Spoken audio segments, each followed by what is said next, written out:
اچانک ایک گھاٹی میں نظر آئے 6 افراد. ہمیں تو چاہیے کہ ان کی آنکھوں میں آنکھیں ڈال کر کہیں کہ ہم ہیں فنڈامنٹلسٹ. فنڈامنٹلز کا ہمارے لوگ نہیں سمجھتے کہ ان کا کتنا سٹل انداز ہوتا ہے. یہ گڑ کھلا کے مارنے والے لوگ ہیں. جو گڑ کھا کے مر سکتا ہو اس کو زہر دینے کی ضرورت. اس پر آگ لگ گئی مکے میں. جو وہ ہاکس تھے اب ان کو گویا کہ سہارا مل گیا کہ محمد کی اتنی ہمت, اتنی جرأت صلی اللہ علیہ وسلم. اب وہ ہمارے گھر میں آ کے ہم پر چھاپا مار. مناظر حسن گیلانی کا میں حوالہ دے دوں آپ کو. ان کی ایک بڑی چھوٹی سی کتاب ہے النبی الخاتم, لیکن سیرت کی بڑی بڑی جو کتابیں ہیں ضخیم ان پر بھاری ہیں. ایسے علمی نکات اس میں ہیں جو آپ کو شاید بڑی بڑی کتابوں میں نہیں ملیں گے. انہوں نے یہ نکتہ بیان کیا ہے کہ یوم طائف جو ہے یہ ٹرننگ پوائنٹ ہے حضور کی حیات طیبہ میں. اب تک گویا کہ اللہ نے حضور کو دشمنوں کے حوالے کر رکھا تھا کہ جیسے چاہو ٹھوک بجا کر دیکھ لو, ان کے صبر کا امتحان لے لو, ان کے صبر و ثبات اور استقلال. ظاہر بات ہے اگر یہ امتحان نہ ہوتے تو کیسے پتہ چلتا کہ محمد میں کتنی استقامت ہے, کتنا صبر ہے, کتنا استقلال ہے. وہ تو جب ہر طریقے سے انہوں نے ٹھوک بجا کر دیکھ لیا تو معلوم ہوا نا. تو لیکن طائف کے دن میں جو آخری کلائمیکس آ گیا ہے اور اس کے بعد حضور کی زبان پر بھی وہ فریاد آ گئی ہے, وہ ٹرننگ پوائنٹ ہے. اس کے بعد سے حضور کو پروٹیکشن حاصل ہوئی اللہ کی طرف سے خصوصی. اسی پروٹیکشن کا ایک منظر سامنے آئے گا کہ آپ ہجرت کے لیے نکلے ہیں اور حالانکہ گھیراؤ کیا ہوا تھا لیکن کوئی دیکھ بھی نہیں سکا, آپ نکل گئے. یہ وہ اللہ تعالیٰ کی خصوصی پروٹیکشن ہے. غار ثور میں ہے تو ڈھونڈنے والے ہیں اس کے منہ تک دہانے پر پہنچ گئے ہیں. ذرا سا بھی اگر کوئی جھانک کے بھی دیکھ لیتا تو حضرت ابوبکر اندر سے کہہ رہے ہیں حضور سے کہ حضور اگر کسی نے ذرا سا اپنے قدموں کی طرف بھی دیکھ لیا تو ہم پکڑے جائیں گے. اور حضور فرما رہے لا تحزن ان اللہ معنا, گھبراؤ نہیں, اللہ ہمارے ساتھ ہے. اور اللہ تعالیٰ نے ایسے معجزے سے نجات دی ہے اس وقت کہ وہ ایک کبوتری نے آ کے وہاں انڈے دے دیے ہیں اور ایک مکڑی نے جالا تن دیا ہے. تو ابو جہل نے کہا جبکہ کھوجی جو لے کر آ گیا تھا وہاں تک, اور ان کا پاگل ہوا ہو, یہ دیکھو یہاں پر جالا لگا ہوا ہے مکڑی کا اور انڈے دیے ہوئے کبوتری نے, یہاں سے کوئی انسان گزر سکتا ہے؟ زیادہ وہیں سے واپس ہو گئے. بہرحال یہ مناظر حسن گیلانی رحمۃ اللہ علیہ کا یہ نکتہ ہے کہ ٹرننگ پوائنٹ ہے حضور کی ذاتی طور پر حضور کی زندگی میں یوم طائف. اس کے بعد سے آپ کو پروٹیکشن حاصل ہوئی. اور اسی کا ایک منظر یہ ہے, یہ بھی اب دیکھیے حکمت خداوندی, اس میں ہمارے لیے بڑے سبق ہیں. جیسا کہ میں نے کہا تھا ہم ذرا چند سال کام کر لیں نتیجہ نہ نکلے تو ہمتیں جواب دے جاتی ہیں. اسی طریقے سے ہمارے حوصلے پست ہو جاتے ہیں اور ہمیں یہ خیال نہیں رہتا کہ اللہ کی طرف سے مدد کیسے آ سکتی ہے. یہ بات بڑی غور طلب ہے. طائف حضور خود چل کر گئے ہیں اور وہاں سے ناکام اور مایوس لوٹنا پڑا, اور جہاں اللہ کی مشیت تھی وہاں سے لوگ چل کر آ گئے ایمان لانے کے لیے. چنانچہ یہی 10ویں سال کا جب حج کا موسم آیا ہے تو حضور صلی اللہ علیہ وسلم دوران حج جو ہے تبلیغ فرمایا کرتے تھے. اچانک ایک گھاٹی میں نظر آئے 6 افراد. یہ تھے مدینے کے لوگ, ٹھہرے ہوئے تھے. اب وہ گھاٹی ختم ہو گئی ہے, مینا کو چوڑا کیا ہے تو وہ اسی میں آ گئی ہے عقبہ. البتہ ایک مسجد سی بنی ہوئی ہے ترکوں کے زمانے کی, وہاں پر اس جگہ پر یہ ملاقات ہوئی تھی. اسی جگہ اگلے سال پھر ملاقات ہوئی, اسی جگہ اگلے سال پھر ملاقات ہوئی. یہ 3 موسم حج میں حضور صلی اللہ علیہ وسلم کے ساتھ مدینے والوں کی ملاقاتیں ہوئی. پہلی ملاقات جو یہ سن 10 میں, اس میں حضور نے پوچھا کون لوگ ہیں, انہوں نے بتایا. حضور نے پھر اپنی دعوت پیش کی, میں اللہ کا نبی ہوں, رسول ہوں, اور تم اگر مجھ پر ایمان لاؤ تو فلاح پاؤ گے. انہوں نے کننکھیوں سے ایک دوسرے کو دیکھا, اس لیے کہ مدینے میں یہودی موجود تھے اور یہودی یہ کہا کرتے تھے کہ نبی آخر الزمان کا ظہور بہت قریب ہے. جب ان کی لڑائیاں ہوتی تھی, اوس اور خزرج ایک طرف, یہودی دوسری طرف, اور یہودی جب مار کھاتے تھے تو کہتے تھے کہ دیکھو ابھی تو تم ہمیں دبا لیتے ہو لیکن آخری نبی کا ظہور جو ہے قریب ہے, جب ہم ان کے ساتھ ہو کر جنگ کریں گے تو تم ہم پر فتح حاصل نہیں کر سکو گے. گویا کہ یہودیوں کے ذریعے سے اوس اور خزرج کے لوگوں تک یہ علم پہنچا ہوا تھا کہ کسی نبی کا ظہور ہونے والا ہے. لہذا انہوں نے کننکھیوں سے ایک دوسرے کو دیکھا اور آپس میں یہ کہا کہ بھائی جلدی کرو, تم ایمان لے آؤ, ایسا نہ ہو کہ یہودی پہلے ایمان لے آئے. وہ 6 افراد ایمان لے آئے. یہ دیکھیے کہ جن کے ذریعے سے علم پہنچا انہیں ہدایت نصیب ہو گئی, اور وہ بدبخت یہودی جو ہے وہ اپنے تمام تر علم کے باوجود وہ محروم رہے. حالانکہ قرآن کہتا ہے کہ یعرفونہ کما یعرفون ابناہم, ایسے پہچانتے ہیں محمد کو جیسے اپنے بیٹوں کو پہچانتے ہیں, لیکن تکبر اور حسد اور ضد اور عناد اس کی وجہ سے ایمان نہیں لائے. یہ 6 افراد ایمان لائے چلے گئے. اگلے سال 12 آئے, 6 یہی بلکہ 5 ایک نہیں آ سکے تھے, 7 اور پھر پہلی بیعت لی حضور نے ان سے. یہ بیعت عقبہ اولیٰ کہلاتی ہے. یہ تقریباً وہی الفاظ تھے جو قرآن مجید میں عورتوں کی بیعت کے لیے آئے ہیں سورہ ممتحنہ میں. ہم شرک نہیں کریں گے, چوری نہیں کریں گے, زنا نہیں کریں گے, تہمتیں نہیں لگائیں گے, اور جو بھی آپ خیر کا حکم دیں گے ہم ضرور اس کو مانیں گے, اس سے آگے نہیں. انہوں نے کہا کہ حضور اب ہم تو سال بسال آتے ہیں، ظاہر بات ہے کہ عرب میں تو سفر کرنا آسان تھا ہی نہیں، اگلے سال حج میں ملاقات ہوگی، آپ ہمیں کوئی اپنا شاگرد دے دیجئے جو ہمیں قرآن پڑھائے۔ وہ حضرت مصعب بن عمیر رضی اللہ تعالیٰ عنہ جو گھر سے نکال دیے گئے تھے مادرزاد برہنہ، جو اب زندگی بسر کر رہے ہیں نہایت اسرت کی، حضور نے حکم دیا مصعب جاؤ، اور اس کے بعد حضرت عبداللہ ابن مکتوم کو بھی بھیج دیا رضی اللہ تعالیٰ عنہما۔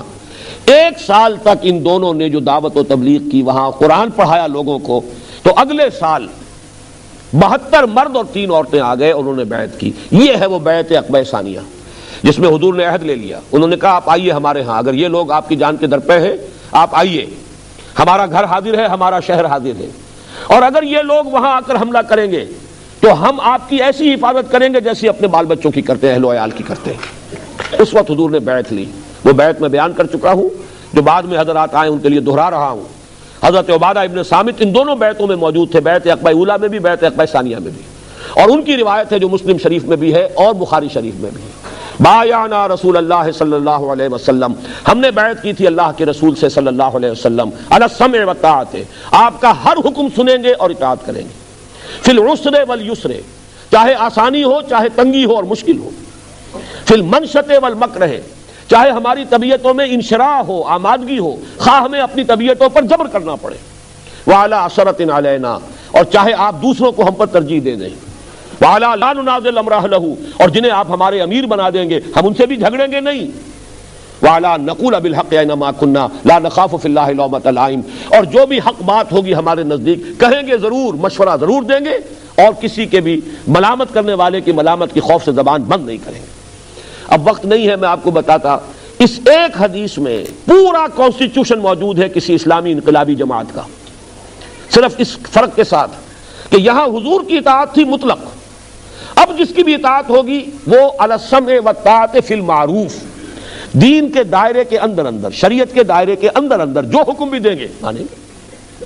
پھر آپ کو معلوم ہے جھگڑا یہی ہوتا ہے جماعتوں میں، سینئر میں ہوں، اس کو کیوں امیر بنا دیا؟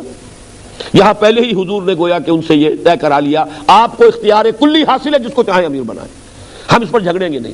چنانچہ حضور نے اس وقت ان میں 12 نقیب مقرر کیے، میں نے کل بھی ذکر کیا تھا، 9 خزرج کے 3 اوس کے، کہ یہ ذمہ دار ہوں گے اور یہ نگرانی کریں گے تمہارے معاملات کی۔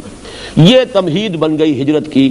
چنانچہ اس کے بعد حضور صلی اللہ علیہ وسلم نے صحابہ کرام کو تو اجازت پہلے سے دے دی، جاؤ، ایک ایک کر کے قافلے جا رہے ہیں صحابہ کے، اور وہ ہجرت کر کے مدینہ منورہ پہنچ رہے ہیں، خود منتظر رہے۔ یہ نقطہ بھی میں چاہتا ہوں کہ آپ کو سمجھا دوں، رسول جس جگہ پر مبعوث کیا گیا ہو، اللہ تعالیٰ کی واضح اجازت کے بغیر وہاں سے ہل نہیں سکتا۔ یہی بس کچھ جلدی کا معاملہ کیا تھا حضرت یونس علیہ السلام نے، اپنی قوم کو اللہ تعالیٰ کی طرف سے اجازت آئے بغیر چھوڑ کر چلے گئے۔ اس پر آپ کو معلوم ہے پھر مچھلی کے پیٹ میں رہے، اور وہاں پھر انہوں نے وہ استغفار کیا ہے، لا الہ الا انت سبحانک انی کنت من الظالمین، پھر وہ مچھلی نے انہیں اگلا ہے ساحل پر، وہ سارا معاملہ اسی وجہ سے حضور منتظر رہے۔ اور اس کا بھی ایک واقعہ آپ کو سنا دیتا ہوں، اس سے آپ کو سیرت کا ایک اور پہلو سامنے آئے گا۔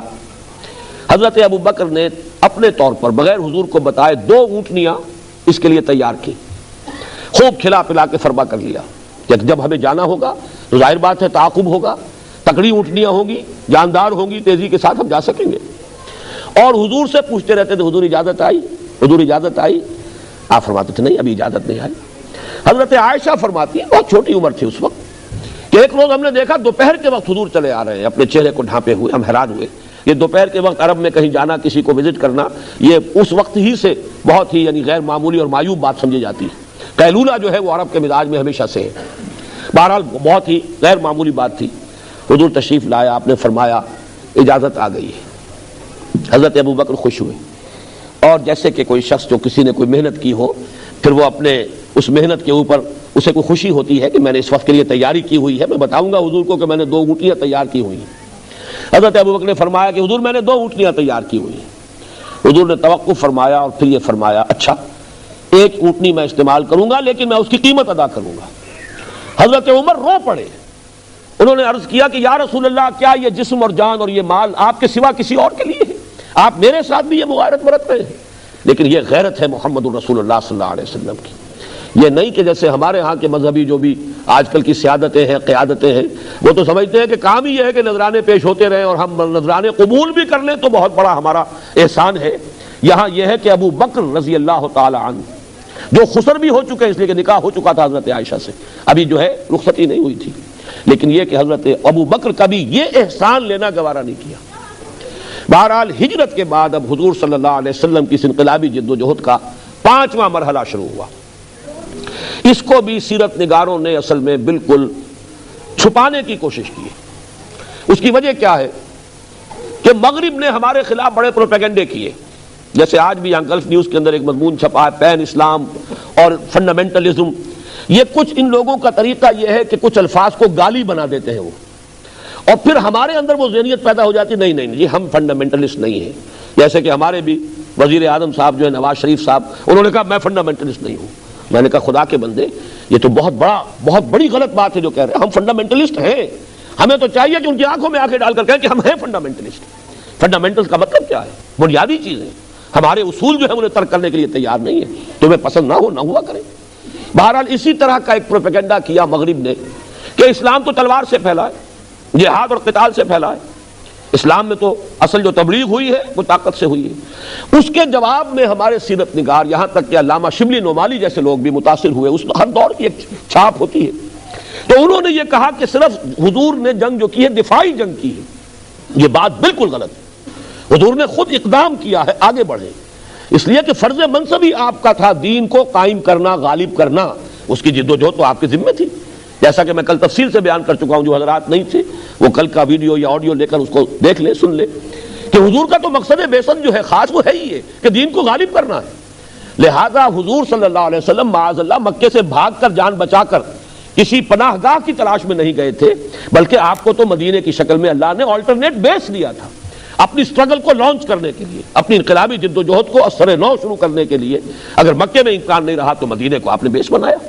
لہذا یہ جو تھوڑا سا وقت ہے حضور صلی اللہ علیہ وسلم کی ہجرت فرما کر مدینے تشریف لے جانے اور غزوہ بدر، اس کے درمیان 18 مہینے کا فصل ہے۔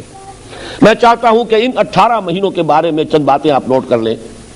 6 مہینے تو حضور نے جا کر لیے ہیں، جس کو میں کہتا ہوں کہ انٹرنل کنسولیڈیشن ایٹ مدینہ۔ مدینے میں جا کر آپ نے اپنی پوزیشن کو مستحکم کیا۔ 3 کام بہت اہم ہیں۔ نمبر 1، مسجد نبوی کی تعمیر ہو گئی، اسی کے ساتھ حجرہ ہو گیا۔ حضور کی اپنی رہائش بھی ہے، مسجد ہے، یہی گورنمنٹ ہاؤس ہے، یہی حضور کی تربیت گاہ ہے، یہی خانقاہ ہے، یہی تعلیم گاہ ہے، یہی اصحاب صفہ آئیں گے، بیٹھیں گے، تعلیم حاصل کریں گے، یہی سے جیش روانہ ہوں گے، گویا کہ ایک مرکز جو ہے اس کے لیے وجود میں آ گیا۔ نمبر 2، آپ نے انصار اور مہاجرین میں مواخات کر دی۔ اہم ترین کام تھا یہ۔ اگر یہ دونوں طبقے مدینے میں علیحدہ علیحدہ رہتے تو وہ قبائلی دور ہے، پھر اس کے اندر ہر وقت امکان تھا کہ کسی نہ وقت کوئی اختلاف پیدا ہوتا، کوئی جھگڑا شروع ہو جاتا، جیسے کہ بعد میں منافقین کوشش کرتے بھی رہے، اور بسا اوقات ایسا ہوا ہے کہ کسی ایسی بات کا معاملہ آ گیا کہ جس کے بنا پر جذبات جو ہے جوش میں آ گئے، تلواریں کھنچ گئی۔ وہ تو حضور صلی اللہ علیہ وسلم نے پہلے یہ کام نہ کر لیا ہوتا تو شاید وہاں یہ صورتحال جو ہے پیش آ جاتی بہت جلد۔ حضور نے ایک انصاری ایک مہاجر کو بھائی بنا دیا، مواخات۔ اور اس مواخات کے وہ نمونے دنیا نے دیکھے کہ مثلا جس انصاری کو کہا یہ تمہارا بھائی ہے، وہ لے گیا اپنے بھائی کو، مہاجر کو، دکان آدھی کر دی، مکان آدھا کر دیا۔ میری یہ دکان ہے، بیچ میں دیوار کھڑی کرتا ہوں، آدھی تمہاری ہے آدھی میری ہے۔ یہاں تک کہ بات بڑی عجیب لگے گی بہت سے لوگوں کو، لیکن یہ واقعہ ہے۔ ایک انصاری اپنے مہاجر بھائی کو گھر لے گئے، کہا میری 2 بیویاں ہیں، جو تمہیں پسند ہو میں اسے طلاق دے دیتا ہوں، تم شادی کر لو۔ میں یہ گوارا نہیں کر سکتا کہ میرے گھر میں 2 بیویاں ہوں اور میرا بھائی جو ہے جس کو اللہ کے رسول نے میرا بھائی بنایا ہے اس کا گھر آباد نہ ہو۔ یہ نوٹ کر لیجئے، ابھی حجاب کا حکم نہیں آیا تھا، وہ تو حجاب کا حکم تو سن 5 ہجری میں جا کر آئے گا، اس وقت تک پردہ نہیں تھا، عرب معاشرے میں کوئی پردہ نہیں تھا۔ لہذا اس میں کوئی تعجب والی بات نہیں ہے جو میں آپ کو بتا رہا ہوں کہ جا کے کھڑا کر دیا ہے، میری 2 بیویاں، جو تمہیں پسند ہو میں اسے طلاق دے دیتا ہوں۔ یہ مواخات، یہ بھی بہت بڑا کارنامہ ہے۔ میں یہاں آپ کو نوٹ کرا دوں، مونٹگومری واٹ ایک ابھی زندہ ہے شخص، بہت بوڑھا ہے، پروفیسر ہے انگلینڈ میں، اس نے حضور کی سیرت پر 2 کتابیں لکھی، محمد at Mecca, Muhammad at Medina. اور در حقیقت جو تقسیم اس نے کی ہے وہ ایک تضاد کو دکھانے کے لیے۔ حضور کا جو دور مکی ہے اس میں دعوت، تبلیغ، تلقین، پرسیکیوشن پر صبر، کوئی جوابی کارروائی نہیں. یہ گویا کہ نقشہ ان کے خیال میں یہ تو ایک نبی یا داعی یا ریفارمر کا نقشہ ہے. لیکن مدینے میں آ کر تو اب آپ کے ہاتھ میں تلوار ہے، اب آپ حاکم ہیں، اب آپ قاضی القضات بھی ہیں. یہ دوسری شان ہے محمد الرسول اللہ صلی اللہ علیہ وسلم کی. اس نے ان دونوں میں جو فرق و تفاوت ہے اسے نمایاں کرنے کے لیے، ہائی لائٹ کرنے کے لیے اس نے 2 کتابیں علیحدہ لکھی، محمد at Mecca, Muhammad at Medina. مکے والا محمد کوئی اور ہے، مدینے والا کوئی اور ہے. معاذ اللہ. ہمارے لوگ نہیں سمجھتے کہ ان کا کتنا سٹل انداز ہوتا ہے. یہ گڑ کھلا کے مارنے والے لوگ ہیں. جو گڑ کھا کے مر سکتا ہو اس کو زہر دینے کی ضرورت کیا ہے؟ ضیاء الحق صاحب نے بھی بلایا تھا اس شخص کو، اور اس کو جو انٹرنیشنل وہ سیرت کانفرنس ہے اس میں خاص طور پہ مدعو کیا تھا، حالانکہ اس کے اندر زہر بھرا ہوا ہے اس شخص کے اندر. اس لیے کہ یہ ٹوائنبی کا شاگرد ہے، اور ٹوائنبی کا ایک جملہ ایسا ہے جس کی گویا کہ اس نے شرح کر دی ہے ان 2 کتابوں میں. ٹوائنبی کا جملہ یہ ہے، Muhammad failed as a profit but succeeded as a statesman مین. یعنی مکے میں جو نقشہ ہے محمد الرسول اللہ کا وہ تو نبیوں والا ہے. جیسے حضرت مسیح دعوت دیتے تھے، تلقین کرتے تھے، نصیحت کرتے تھے. جیسے حضرت مسیح نے کہا تھا کوئی تمہارے داہنے گال پر تھپڑ مارے بایاں بھی پیش کر دو. کوئی تمہیں اگر ایک بیگار میں 1 کوس لے جانا چاہے تم 2 کوس اس کے ساتھ جاؤ. کوئی تم پر نالش کر کے تمہاری قبا لینا چاہے تم کرتا بھی اتار کے دے دو. یہ جو نقشہ ہے حضور کا بھی نظر آ رہا ہے. حضور نے بھی فرمایا مکے میں چاہے تمہارے ٹکڑے اڑا دیے جائیں تم ہاتھ نہیں اٹھاؤ گے، کوئی جوابی کارروائی نہیں ہوگی. لیکن وہ کہتا ہے Muhammad failed as a profit, معاذ اللہ ثم معاذ اللہ، نقل کفر نہ باشد، but succeeded as a statesman مین. اب مدینے میں آ کر تو محمد ایک اسٹیٹس مین ہے، بہت بڑے سیاستدان، بہت بڑے دور اندیش انسان، معاملہ فہم انسان. ان کی سیاست کا شاہکار ہے جو قدم قدم پر سامنے آ رہا ہے. چنانچہ منٹگومری واٹ نے بھی انگریزی زبان کا کوئی لفظ نہیں چھوڑا ہے تعریفی جو حضور کے لیے استعمال نہ کر دیا ہو. لیکن اس اعتبار سے یہ سیاستدان کی حیثیت سے، مدبر کی حیثیت سے، ڈپلومیٹ کی حیثیت سے یہ ہے در حقیقت اصل عظمت محمد کی صلی اللہ علیہ وسلم ان کے نزدیک. لیکن میں چاہتا ہوں کہ اس کنٹراسٹ کو آپ بھی نوٹ کریں، اس لیے کہ انقلابی عمل میں یہ لازمی ہے. حضرت مسیح علیہ السلام پر بھی اگر اگلا مرحلہ آتا تو وہ بھی وہی مرحلہ ہوتا جو حضور کی زندگی میں آیا ہے. وہ تو یہ کہ پہلے ہی آپ کو اٹھا لیا گیا. حضرت موسیٰ علیہ السلام کی زندگی میں مرحلہ آ گیا تھا، قوم نے صاف جواب دے دیا، فَذْهَبْ أَنْتَ وَرَبُّكَ فَقَاتِلَا إِنَّا هَاهُنَا قَاعِدُونَ، جاؤ تم اور تمہارا رب جنگ کرو، ہم تو یہی بیٹھے. تو در حقیقت تو پروسیس ایک ہی ہے تمام رسولوں کا، لیکن کہیں پر وہ اگلے مرحلے تک پہنچا ہے، کہیں پہلے میں ختم ہو گیا، کہیں دوسرے میں ختم ہو گیا. سارے مراحل مکمل ہوئے صرف محمد الرسول اللہ صلی اللہ علیہ وسلم کی حیات طیبہ میں. بہرحال میں نے عرض کیا تھا 6 مہینے میں جو کام کیے، نمبر 1 کنسٹرکشن مسجد نبوی کی، نمبر 2 مواخات انصار اور مہاجرین، نمبر 3 اس پر تو واقعہ یہ ہے کہ جتنی بھی تعریف ممکن ہو سکتی ہے سب نے کی ہے. اتنی دور اندیشی، جاتے ہی یہود کو ایک معاہدے میں جکڑ لیا، میثاق مدینہ، کہ مدینے کا ڈیفنس ہوگا جوائنٹ، اگر مدینے پر حملہ ہوا ہم دونوں مل کر دفاع کریں. اس معاہدے میں ایسے جکڑے گئے یہود کہ بعد میں پچھتاتے رہے، لیکن معاہدہ کر چکے تھے، سازشیں کرتے تھے اندر ہی اندر، برملا کھل کر کبھی بھی قریش کا ساتھ نہیں دے سکے. ایک تو اس وجہ سے بھی کہ بزدل تھے، اور ایک اس وجہ سے بھی کہ معاہدے کے اندر بندھے ہوئے تھے. اور یہ بھی حضور کے تدبر کا بہت بڑا شاہکار ہے میثاق مدینہ کہ آپ نے جا کر ان کو معاہدوں میں جکڑ لیا. 6 مہینے میں یوں سمجھیے 3 کام. اس کے بعد آپ نے دستے بھیجنے شروع کر دیے، چھاپا مار دستے. 8 مہمیں ہیں غزوہ بدر سے قبل. اس پورے عرصے میں مکے کی طرف سے کوئی کارروائی نہیں ہوئی. یہ اللہ کا شکر ہے اب وہ کتابیں کچھ چھپ گئی ہیں. چنانچہ الرحیق المختوم کے نام سے سیرت کی ایک کتاب حال ہی میں ایک ہندی عالم ہے ہندوستان کے، انہوں نے لکھی تھی عربی زبان میں، جس پر کہ انہیں فیصل ایوارڈ ملا ہے. اردو میں بھی اس کا ترجمہ لاہور سے چھپ گیا ہے. اس میں یہ سیرت کے یہ واقعات بھی جو کچھ ایک خاص طور میں جب کتابیں لکھی گئی تو ان کو چھپا لیا گیا کہ اس سے تو ثابت ہوتا ہے کہ اقدام حضور نے کیا، جبکہ ہم یہ بتانا چاہتے ہیں کہ نہیں، حضور نے تو صرف ڈیفنس میں جنگ کی ہے. تو واقعہ یہ کہ حقیقت یہ کہ اقدام حضور نے کیا ہے. مکے والوں کے بارے میں یہ بات جان لیں، آج کل کی 2 اصطلاح کے حوالے سے، ڈوز اینڈ ہاکس. مکے میں ہاکس بھی تھے اور ڈوز بھی تھے، یعنی کچھ شریف النفس لوگ تھے جو لڑائی بھڑائی کو پسند نہیں کرتے تھے. عتبہ ابن ربیعہ انہی میں تھا، حکیم ابن حزام جو بعد میں ایمان لے آئے رضی اللہ تعالیٰ ان میں سے تھے. لیکن ہاکس میں سے ابو جہل، عقبہ ابن ابی معیط، یہ مختلف لوگ تھے. یہ زور لگا رہے تھے کہ اب یہ محمد اور ان کے ساتھی جو مدینے چلے گئے ہیں، ہمیں انہیں مہلت نہیں دینی چاہیے اور حملہ کرنا چاہیے مدینے پر، وہاں ان کا تعاقب کر کے انہیں ختم کرنا چاہیے. لیکن عقبہ ابن ابی معیط اور ابو جہل کی ان تمام باتوں کے خلاف عتبہ ابن ربیعہ ڈٹا ہوا تھا، بڑا سردار تھا، اور اس کا ایک جملہ میں آپ کو سنانا چاہتا ہوں جس سے اس کی ذہانت کا آپ کو اندازہ ہوگا۔ انہوں نے کہا دیکھو قریش، محمد اور ان کے ساتھی یہاں سے چلے گئے، ہمارے سر سے بلا ٹل گئی، اب تم محمد کو عرب کے حوالے کر دو، بقیہ عرب اب وہاں جا کے تبلیغ کریں گے نا، جو ہمارے ہاں تصادم ہو رہا تھا وہ وہاں ہوگا۔ اس تصادم میں اگر عرب محمد پر غالب آ جائیں صلی اللہ علیہ وسلم اور انہیں ختم کر دیں تو جو تم چاہتے ہو وہ ہو جائے گا، اور تمہیں اپنے بھائی بندوں کے خون میں اپنی تلواریں رنگنی نہیں پڑیں گی، وہ ختم کر دیں گے۔ اور اگر محمد غالب آ جائے عرب پر تو بھی اپنا کون سا نقصان ہے، اپنا ہی آدمی ہے نا، اپنے ہی قریش کا فرد ہے، پورے عرب پر اپنی حکومت قائم ہو جائے گی۔ اس طرح کا سلسلہ ابھی مکے میں چل رہا تھا، گفتگو شنید چل رہی ہے، لیکن حضور نے اقدام فرمایا، آپ نے دستے بھیجنے شروع کر دیے، اور یہ کہ جو بھی کیروان روٹ تھا جو میں عرض کر چکا ہوں، قریش کی تو ساری جو ہے ان کی آمدنی کا ذریعہ یا تو یہ کہ مکے کے اندر جو چڑھاوے چڑھتے تھے بتوں کے، اور یا وہ ان کی تجارتی قافلے۔ حضور نے 7 مہمیں جو ہے یہ جو بحر احمر کے ساتھ ساتھ جو تجارتی راستہ جاتا تھا اس پر بھیجی، اور گویا کہ اپنی پریزنس ثابت کر دی کہ اب تمہاری لائف لائن جو ہے وہ ہمارے قبضے میں ہے۔ اور ایک قافلہ جو جا رہا تھا ابو سفیان کی سرکردگی میں، بہت بڑا قافلہ، حضور نے اس کا راستہ روکنے کی، انٹرسپٹ کرنے کی کوشش کی ہے، لیکن یہ کہ وہ 4 دن پہلے وہاں سے نکل گئے تھے، بچ کر نکل گیا قافلہ۔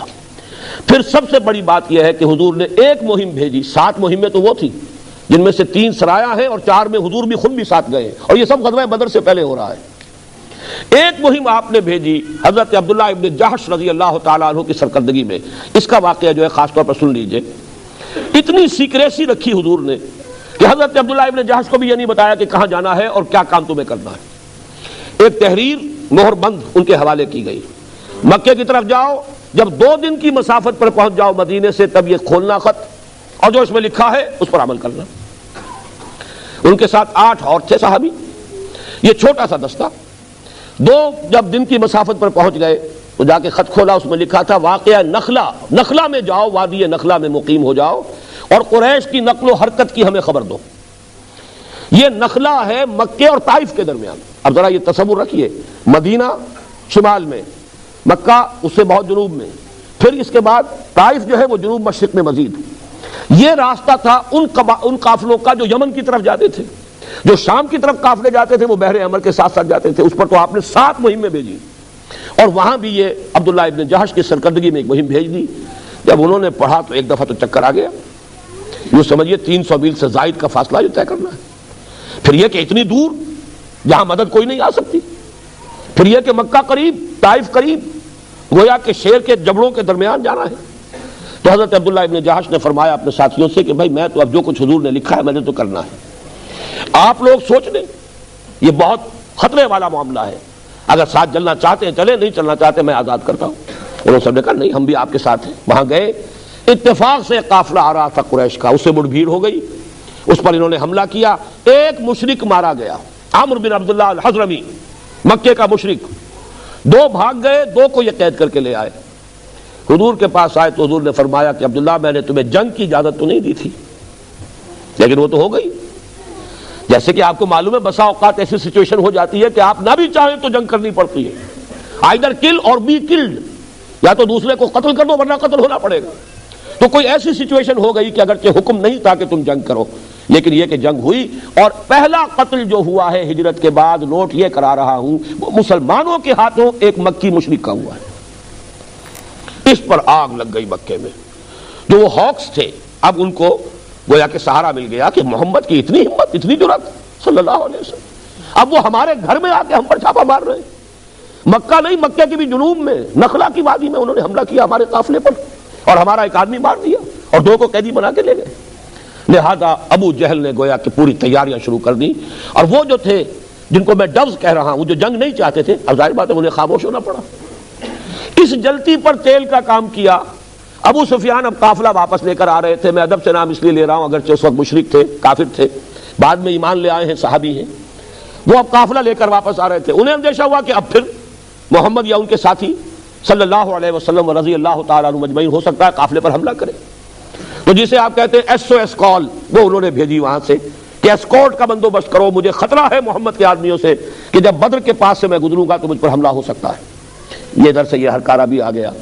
یہ ہے وہ حالات جن میں کہ اب شروع ہوا در حقیقت حضور کی انقلابی جد و جہد کا آخری مرحلہ، آرم کانفلکٹ۔